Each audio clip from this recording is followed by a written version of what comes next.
Oke, selamat siang Ibu Mintarsi. Selamat siang. Ibu, ini ada salah satu film yang mungkin dikatakan viral saat ini ya, true story juga kejadian nyata ini.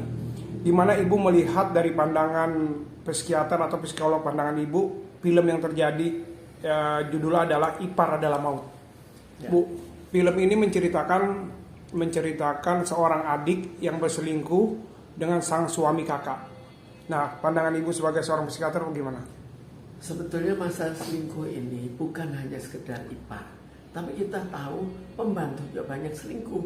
Jadi akhirnya siapa yang harus dipersalahkan dan apa jalan keluar terhadap perselingkuhan ini? Karena di satu pihak memang seseorang yang sedang harus mencari nafkah, dia bekerja dan bekerjanya itu jelas mengganggu suami.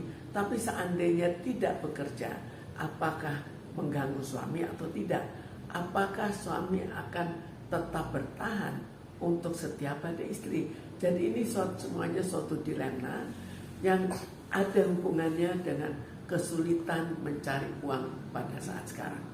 Berarti kembali lagi kepada ekonomi ya.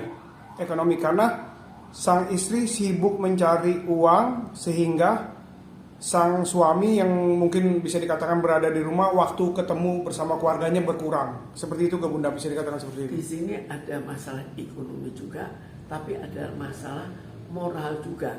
Jadi seandainya moral itu bertahan, tapi bertahan seperti dulu, maka dia bisa mentolerir. Tapi sekarang pilihannya apa? Jadi memang pilihannya bagi sang istri merupakan suatu hal yang sulit. Mungkin kecuali kalau suami itu penghasilannya tinggi, lalu istri tetap bekerja. Nah di situ masih bisa kita persalahkan istrinya. Tapi seandainya terjadi kekurangan finansial, kemudian istri bekerja juga sebetulnya atas keuntungan suami juga, maka sangat sulit untuk mempersoalkan istri ini. Karena kita lihat juga bahwa dalam keadaan istri misalnya tidak berada di tempat, kan juga suka dengan pembantu. Jadi masalahnya adalah masalah moral yang juga sudah kurang baik sekarang. Bunda, di dalam film ini akhirnya sang adik ketahuan, ya. Tapi sang adik bisa dikatakan paling victim, tidak mengakui bahwa yang menggoda itu sang suami. Apakah di dalam cerita ini sebenarnya mana sih yang bisa disalahkan gitu antara sang suami atau sang adik ini? Kita bayangkan hubungan antara dua orang, antara satu pria dan satu wanita. Hubungan itu kalau satu tidak memberikan respons, tidak akan ada sambungan. Jadi yang bisa kita tanya siapa mulai duluan.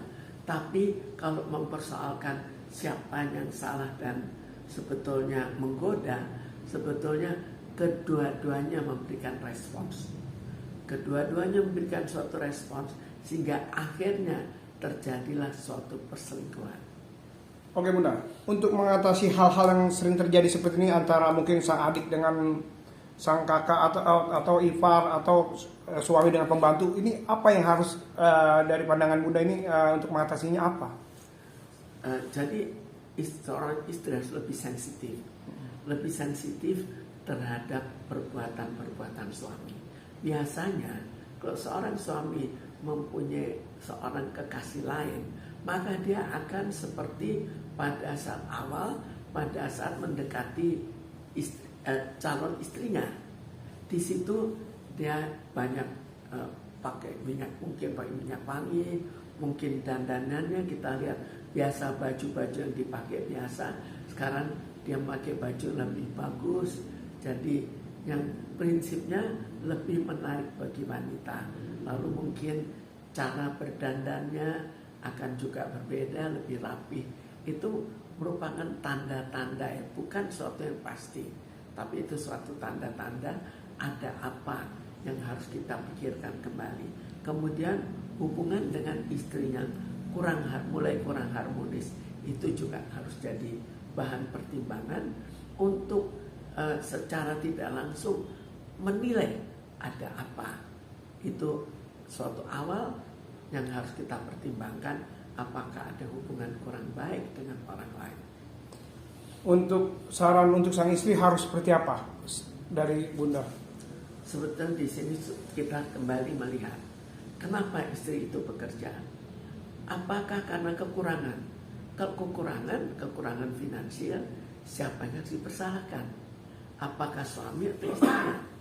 Atau misalnya suami itu hartanya berlebih, istri tetap memaksakan bekerja, bahkan jauh lebih dari waktu suaminya, maka di sini harus dipertimbangkan kembali, apakah ini wajar atau tidak, untuk apa dia bekerja sampai berlebih pada suaminya mencukupi segala-galanya.